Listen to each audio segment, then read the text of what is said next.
Okay, so I want you, just for a second, imagine stepping into the hallway of a totally normal apartment building. It's 2017 in El Marg. Just a quiet, everyday place. Exactly. The kind of place where you might nod to a neighbor, but that's it. And in this building, there was one apartment rented by a man named Ahmed that was just a total black hole. A void. The new landlord and his wife felt it. They said there was this heavy, oppressive silence around that one door that just made your skin crawl. Right. So for them, even just collecting rent from this guy became this whole exercise in vigilance. They knew something was off. The landlord's wife, especially, was tasked with sort of keeping an eye on them. But she had no idea what was actually locked away inside. And then one morning, that silence just shatters. The landlord's wife is going about her day, and she sees a woman sitting on the floor right outside that apartment door. It's Iman, Ahmed's wife. And she's just defeated, weeping quietly. But it wasn't the crying that was so shocking. It was what the landlord's wife could see. Yeah, the visual evidence of just absolute horror. The first thing she notices is that Iman is blind. And her face, her body.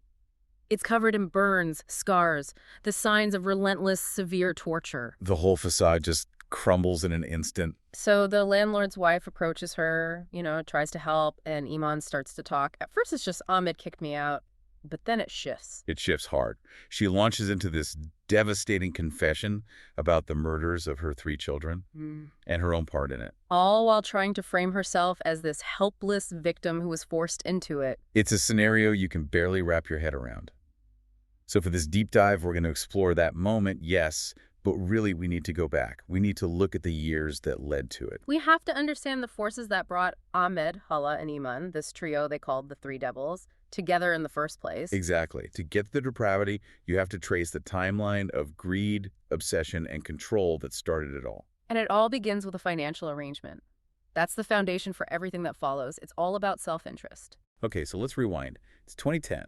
We meet the first devil, Ahmed Abdel Qader. He's 24. And he's basically described as a man with no integrity, no ambition, and no money.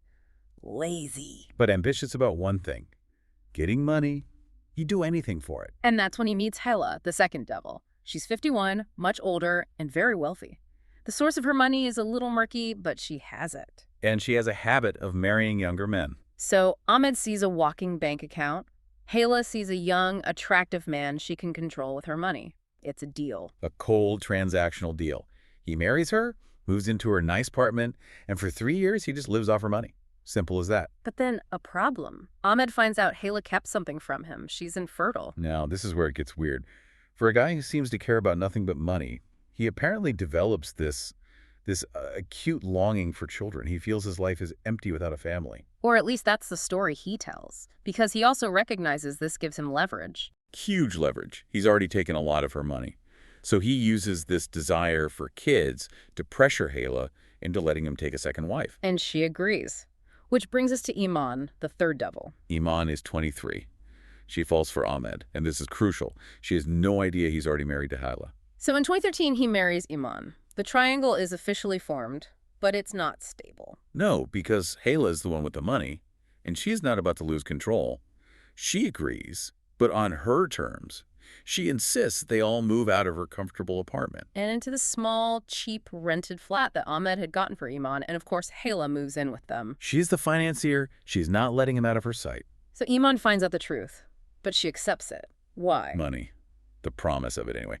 She believes if she just plays along, when Hala eventually dies, she'll inherit a fortune. So mutual calculated greed becomes the glue holding them together. And to make it all worse, Iman's family completely cuts her off for marrying this unemployed guy. So now she's totally isolated, trapped in that small apartment with them. And that shared secret, the fact that they're all just in it for the money, that creates the perfect silent pressure cooker, and things start to escalate.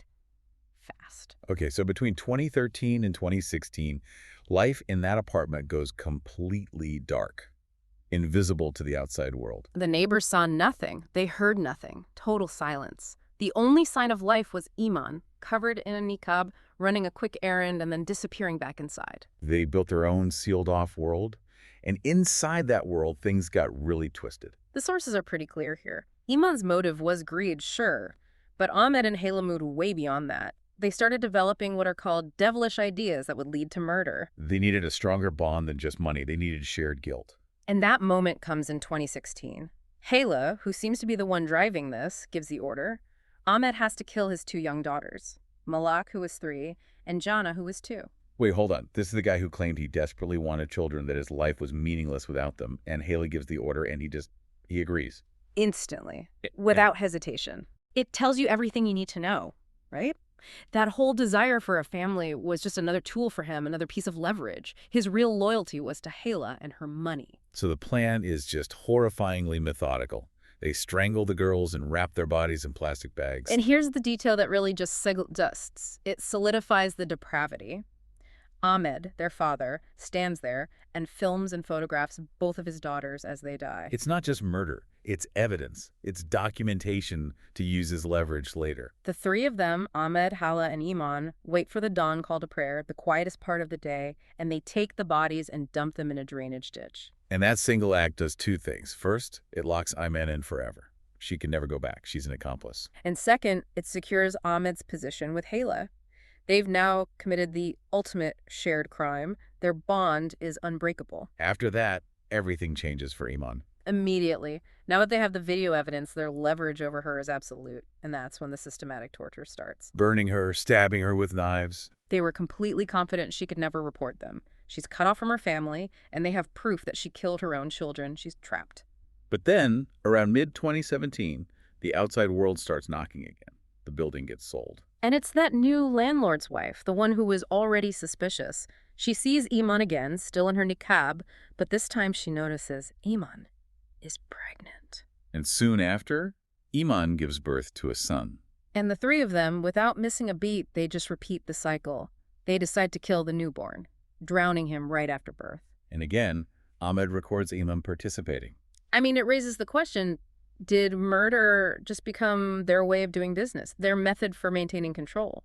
The landlord's wife definitely sensed something was deeply wrong. She saw a pregnant woman, but then she never heard a baby. No crying, nothing. But what finally broke the cycle wasn't conscience, it was bureaucracy. Right. Ahmed was late on the rent, and the landlord was already so uncomfortable with them that he just decided not to renew the lease. The eviction notice is what triggers the end game. The landlord's wife goes up to deliver the news. She sees Iman again, and she's horrified. Iman is now blind, and she has fresh torture marks all over her. Ahmed panics. He knows this is too much to hide. So he cooks up this insane cover story. He claims Milan's own father had assaulted her and then blinded her to keep her quiet. But the truth, of course, was that Ahmed and Hala had blinded her themselves. She had threatened to expose them, and that was their final, brutal act to silence her forever. But it backfired completely. Now Iman is outside the apartment, broken, and the whole sick structure just collapses. The landlord's wife finds her on the floor, crying about being kicked out, and she starts telling the whole story. The murders, the videos, the torture. Still trying to play the victim. Even then, still claiming she was forced. But it was too late. While Iman is talking, the wife secretly calls the police. The officers arrive, but they don't rush in. They position themselves silently, just out of sight, and listen. The wife keeps Iman talking, drawing out every last detail, making sure the police hear it all before they move in. Iman is arrested on the spot. The police go up to the apartment. Ahmed is gone, but Hala is locked inside. And get this, the door is secured with 5 separate padlocks. Ahmed was so paranoid he locked both women in to stop them from ever leaving or talking to anyone. They just wait. And when Ahmed comes back, they arrest him too. The investigation finds the memory card. The hard evidence. The officers who had to watch those videos, they said they were the most difficult scenes they'd ever witnessed in their entire careers. There was no doubt. The court found all 3 of them, Ahmed, Hala, and Iman, guilty, all sentenced to death.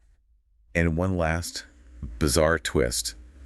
Ahmed, the man who started this whole thing for money, died the second he heard his death sentence read aloud. Just dropped dead in the courtroom. An instant heart attack. Just an unbelievable case. It really shows you the depths people can sink to when they're isolated and driven by greed. But the lesson here isn't just about the shock value. No, not at all. If you really look at the bigger picture, it shows that secrets like this are only as strong as the leverage used to keep them. The real engine of this nightmare wasn't just greed. It was the combination of financial dependency and these leveraged, documented secrets. It created this pathological spiral where the only way out was to go deeper. Exactly. Once those bonds are forged, escape becomes almost impossible. Abusers and criminals like this often hide in plain sight, and they rely on silence and isolation. If you ever sense something that profoundly wrong, that level of secrecy in your community, never hesitate to report it. Something to think about as you go about your day. That was the deep dive.